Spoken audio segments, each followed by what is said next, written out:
Bem, nós já tivemos a proclamação do capítulo 4 do Evangelho segundo Mateus. Fizemos uma discussão prévia de 30 minutos nas salas, onde cada um pôde colocar qual é o seu entendimento. E agora, então, nós teremos uma apresentação que será feita pela Celina sobre esse trecho do Evangelho, onde, então, nós iremos ouvi-la. Por favor, Celina.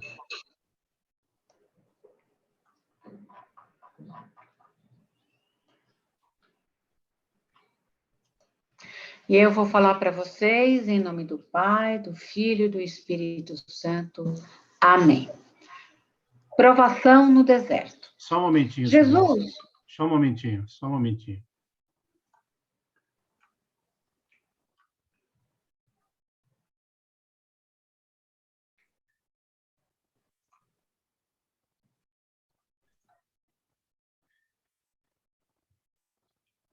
Ok, por favor. Jesus, ele é colocado à prova. Mateus nos oferece um dos episódios mais impressionantes de todo o Novo Testamento, conhecido tradicionalmente como as tentações de Jesus, mesmo que seja preferível chamá-las provas mais que tentações. Literária e teologicamente, é um dos textos mais elaborados. Só o artifício dramático de um relato como este podia dizer tanto em tão poucas linhas. Jesus acaba de ser proclamado Filho de Deus e, como tal, começará o novo êxodo que será exigente e doloroso. Não obstante, antes de nos contar passo a passo o itinerário que o conduzirá à morte, o evangelista nos apresenta como em um pórtico grandioso, a confrontação de Jesus com o inimigo que o seguirá constantemente ao longo do caminho e ao qual vencerá, o diabo, ou a personificação da tentação e da prova. Esse grande confronto entre o projeto do Pai, personificado por Jesus, e o anteprojeto do rival, Diabolos, em grego, é representado em 3 episódios de crescente dramaticidade que se desenrolam no cenário tradicional da prova na cultura bíblica, o deserto, e durante 40 dias, símbolo dos 40 anos do êxodo de Israel. O desfecho e a vitória final terão uma dimensão cósmica, o ponto culminante em um monte muito alto, diante do esplendor e poderio de todos os reinos da terra. Em cada episódio, uma proposta tentadora do diabo, o milagre fácil e injustificável, o espetáculo gratuito de efeito rápido e certo, e, sobretudo, o poderio universal, se submeter às regras do jogo do pretenso soberano do mundo. E a cada tentação do rival, apoiada numa citação bíblica, a recusa de Jesus e o compromisso de viver somente da palavra de Deus. Embora as 3 tentações pareçam diferentes, todas são dirigidas a um único objetivo: afastar Jesus da vontade do Pai, ou, o que é o mesmo, colocar à prova sua filiação divina. Graças aos elementos tomados do Antigo Testamento, o relato serve para ir ao encontro de certas expectativas messiânicas correntes no tempo de Jesus e que seduziam também os seus seguidores. Em outras palavras, trata-se de colocar em realce não só a missão de Jesus, o projeto do reinado de Deus diante do projeto do antirreino, sinal também da maneira concreta de anunciá-lo, celebrá-lo e levá-lo à realização. Confrontam-se também os 2 tipos de messianismo: o messianismo davídico, fundado no poder, no prestígio, nas soluções fáceis e rápidas, e o messianismo do servo sofredor, que carrega os pecados de seu povo e vive diante de Deus e em solidariedade com os pobres e excluídos. Dessa nova maneira de compreender o reinado de Deus, depreende-se uma nova imagem do Messias que se espera. A partir da chegada do reinado de Deus, é possível, então, levar à realização uma vida na qual a obediência a Deus nos conduza a uma relação de comunhão com os outros. A desobediência ao desígnio de Deus se tornou patente no mundo, criando na humanidade relações opressoras da tríplice ordem do econômico, pão, político, reino da terra, e religioso, milagre. Só sua rejeição nas tentações torna possível uma ordem humana que destrua essas relações opressoras a partir da existência de um novo poder. A primeira tentação, então, acontece no deserto. Depois de um longo jejum dedicado ao encontro com Deus, Jesus sente fome. É então que o tentador lhe sugere atuar pensando em si mesmo, esquecendo o projeto do Pai. Se és o Filho de Deus, ordena que estas pedras se convertam em pão. Jesus, desfalecido, mas cheio do Espírito de Deus, reage. Nem só de pão vive o homem, mas de toda palavra que sai da boca de Deus. Ele não viverá buscando seu próprio interesse. Não será um Messias egoísta. Multiplicará os pães quando os pobres estiverem passando fome. Ele se alimentará da palavra viva de Deus. Sempre que a igreja busca seu próprio interesse, esquecendo-se do projeto do reino de Deus, ela se desvia de Jesus. Sempre que nós, cristãos, antepomos nosso bem-estar às necessidades dos outros, nos afastamos de Jesus. A segunda tentação ocorre no templo. O tentador propõe a Jesus fazer sua entrada triunfal na cidade santa, descendo do alto como Messias glorioso. A proteção de Deus estará assegurada. Seus anjos cuidarão dele. Jesus reage rapidamente. Não tentarás o Senhor teu Deus. Ele não será um Messias triunfador. Não colocará Deus a serviço de sua glória. Não fará sinais do céu. Só sinais para curar enfermos. Sempre que a igreja coloca Deus a serviço de sua própria glória e desce do alto para mostrar sua própria dignidade, ela se desvia de Jesus. Quando nós, seguidores de Jesus, buscamos mais nos dar bem do que fazer o bem, também nos afastamos dele. A terceira tentação sucede numa altíssima montanha. Dela se divisam todos os reinos do mundo. Todos estão controlados pelo diabo, que faz a Jesus uma oferta assombrosa. Ele lhe dará todo o poder do mundo, mas com uma condição: se te prostras e me adoras. Jesus reage violentamente. Vai-te, Satanás, só ao Senhor, teu Deus, adorarás. Deus nos chama para dominar o mundo como imperador de Roma, mas para servir aos que vivem oprimidos por seu império. Jesus não será um Messias dominador, mas servidor.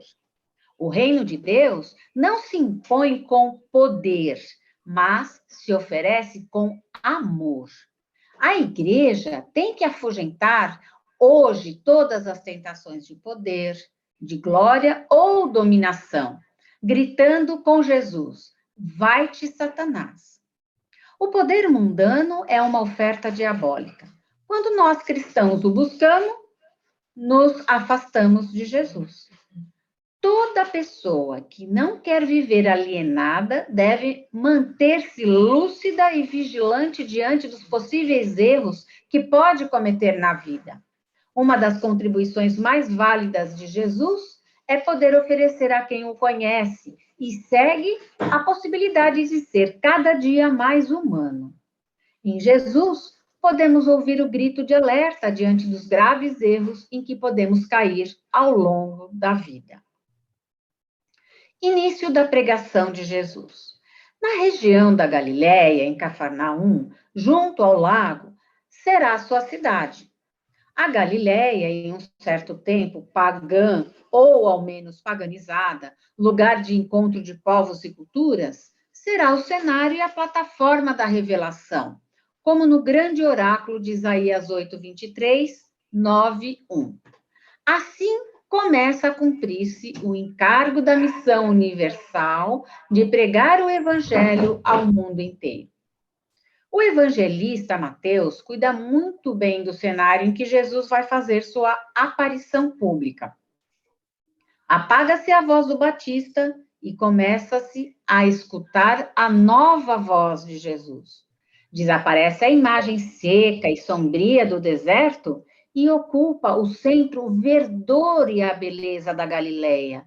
Jesus abandona Nazaré e se desloca para Cafarnaum, à margem do lago. Tudo sugere o aparecimento de uma vida nova. Mateus nos lembra que estamos na Galileia dos pagãos. Já sabe que Jesus pregou nas sinagogas judaicas daquelas aldeias, mas a Galileia é uma encruzilhada de caminhos. Cafarnaum é uma cidade aberta ao mar. Daqui chegará a salvação para todos os povos. Naquele momento, a situação é trágica. Mateus vê que o povo está nas trevas. Sobre a terra há escuridão e morte. Reina a injustiça e o mal. A vida não pode crescer. As coisas não são como Deus quer. Aqui não reina o Pai. Mas, no meio das trevas, o povo vai começar a ver uma grande luz. Entre a escuridão de morte, começa a brilhar a luz. Jesus é sempre isso, uma grande luz que brilha no mundo. Segundo Mateus, Jesus começa a sua pregação com um apelo: convertei-vos. Esta é sua primeira palavra. É a hora da conversão, hora de abrir-se ao reino de Deus. Não ficar sentado nas trevas, mas caminhar na luz. Dentro da igreja há uma grande luz. É Jesus. Nele, Deus se revela a nós. Não devemos ocultá-lo com nada. Não devemos convertê-lo em doutrina teórica, em teologia fria ou em palavras enfadonha. Se a luz de Jesus se apaga, nós cristãos nos convertemos no que tanto temia Jesus, em cegos que guiam outros cegos. Mas o que é colaborar no projeto de Deus? Em que devemos mudar? O apelo de Jesus não se dirige só aos pecadores, para que abandonem sua conduta e se pareçam um pouco mais com os que já observam a lei de Deus. Não é isso que o preocupa. Jesus se dirige a todos, pois todos têm que aprender a atuar de maneira diferente. Seu objetivo não é que em Israel se viva uma religião mais fiel a Deus, mas que seus seguidores introduzam no mundo uma nova dinâmica, a que corresponde ao projeto de Deus. Por isso, também hoje, é essa a primeira palavra que devemos escutar: convertei-vos, recuperai vossa identidade cristã, voltai às vossas raízes, vivei com nova consciência de seguidores, colocai-vos a serviço do reino.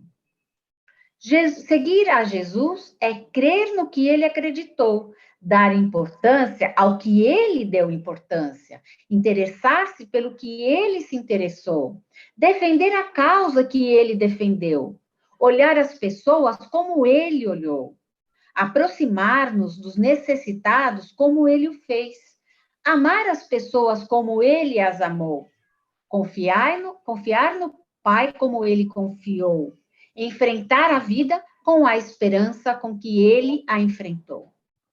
Os primeiros cristãos entenderam a vida cristã como uma aventura constante de renovação, um ir fazendo de si mesmo um ser humano novo.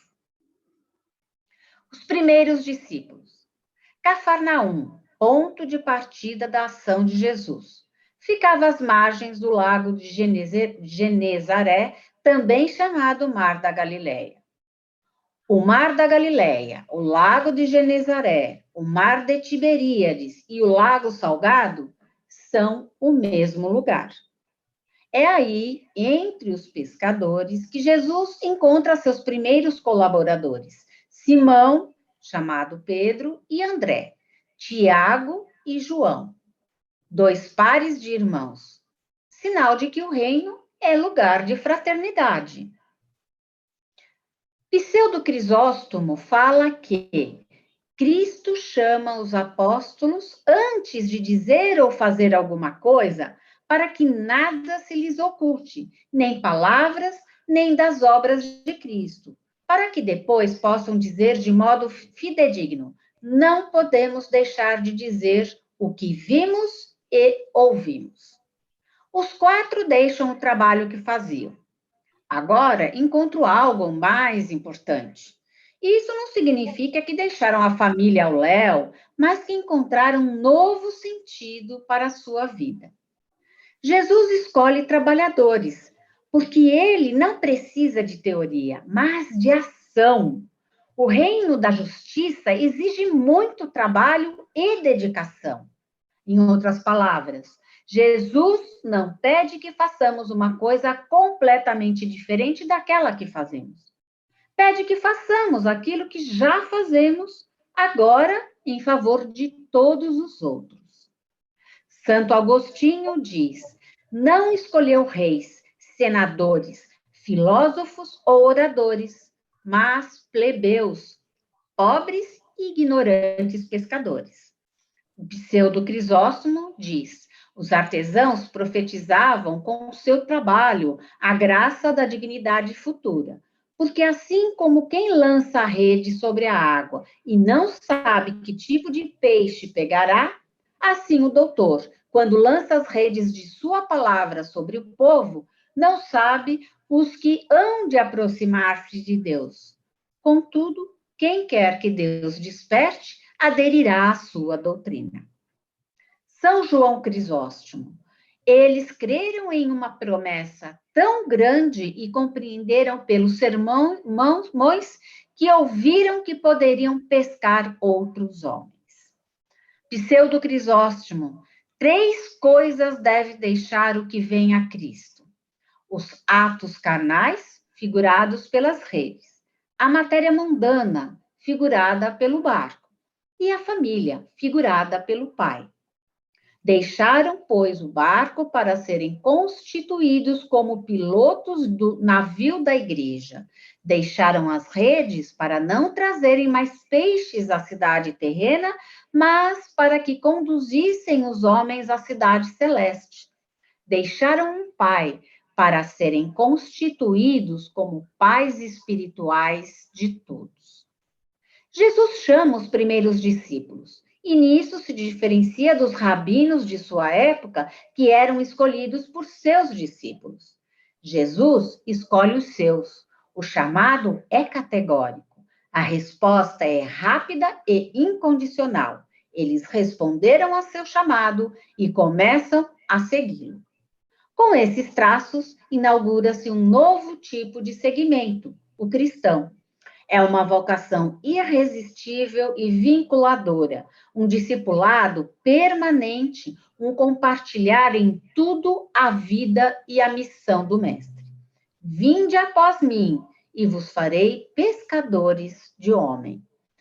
A autoridade e o alcance do chamado de Jesus evocam o chamado do Senhor aos profetas do Antigo Testamento, no qual a vocação e a missão fazem parte de uma mesma realidade, como no caso de Jeremias, ou como já no Novo Testamento acontecerá com Paulo. Sumário. É o primeiro resumo da atividade de Jesus. O que ele faz? Aproveita de tudo o que o seu povo já possuía. Em primeiro lugar, a sinagoga ou a casa de oração, lugar de ouvir a palavra de Deus, meditá-la e depois colocá-la em prática. E Jesus anuncia aí a novidade do reino tão esperado por todos. Mas Jesus não fica só no falar, ele parte para a ação. E a primeira coisa é descobrir as doenças e enfermidades do povo. Estas não são apenas os problemas físicos, mas tudo aquilo que enfraquece, diminui ou acaba com a vida do povo em todos os sentidos. Mais à frente, o evangelista Mateus esclarece que se trata dos endemoniados, epiléticos e paralíticos. Ora, essas não são doenças ou problemas particulares, mas males gerais que impedem o povo de ter liberdade e vida. O demônio tapeia e aliena as pessoas. A epilepsia deixa as pessoas momentaneamente fora de si. A paralisia impede o povo de andar, realizando o seu caminho para construir nova sociedade e nova história. Jesus ataca os males pela raiz, porque só assim a justiça poderá criar um mundo novo com o qual todos nós sonhamos. E Jesus vai ganhando fama. Quando a justiça começa a vir à luz do dia, pela palavra e pela ação, todos, povo de Deus e pagãos, ficam fascinados e começam a seguir Jesus. Porque ele não veio só para mim, nem só para nós, mas para todos. O amor de Deus, que é a justiça, quer que todos tenham liberdade e vida, a começar pelos que vivem presos à escravidão e à morte. E eu falei para vocês, em nome do Pai, do Filho e do Espírito Santo. Amém. Amém. Nós vamos agora, então, mais uma vez, para as nossas pequenas salas, para compartilhar o que nós entendemos para nossas vidas do que foi proposto agora por essa explicação. O que o Evangelho de hoje nos questiona? O que ele ilumina?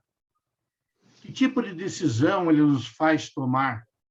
E o que eu gostaria de responder a Deus a partir deste trecho do Evangelho?